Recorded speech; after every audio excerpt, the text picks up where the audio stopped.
আসসালামু আলাইকুম। আজকে একটি খুবই সাধারণ এবং কমন সমস্যা নিয়ে আলোচনা করব।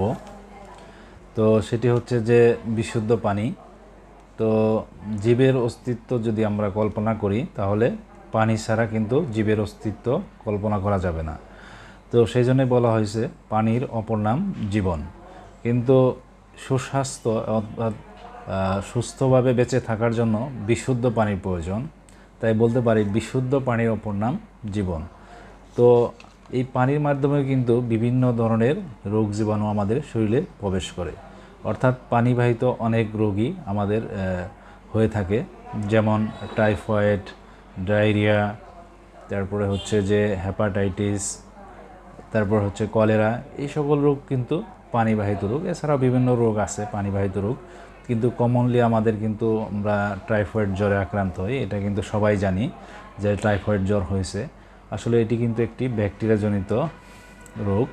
এটা হচ্ছে আমাদের পানির মাধ্যমে আমাদের শরীরে প্রবেশ করে এবং অনেক বেশি জ্বর হয় এবং এছাড়াও বিভিন্ন ধরনের সমস্যা তৈরি করতে পারে।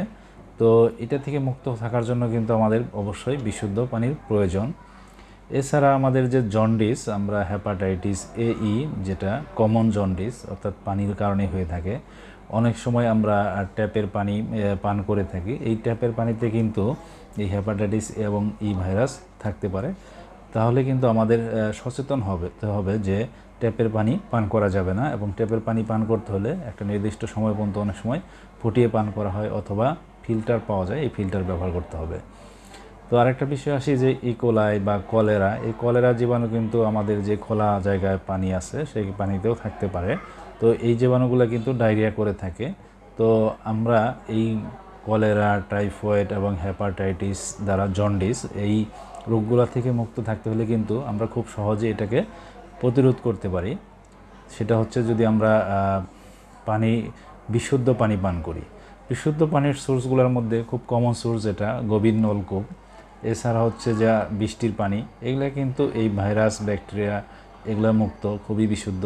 তো আমরা যদি এই পানিগুলো পান করি তাহলে কিন্তু আমাদের এই সকল রোগগুলো হওয়ার সম্ভাবনা কম থাকবে। তো আশা করি সকলে জিনিসটা বুঝতে পারছেন, যদি আমরা বিশুদ্ধ পানি পান করি তাহলে কিন্তু আমরা অনেক ধরনের রোগ থেকে মুক্তি পেতে পারি। তো সবাইকে ধন্যবাদ। যদি ভিডিওটি ভালো লাগে অবশ্যই আমার চ্যানেলটি লাইক করবেন এবং সাবস্ক্রাইব করবেন। ধন্যবাদ সবাইকে।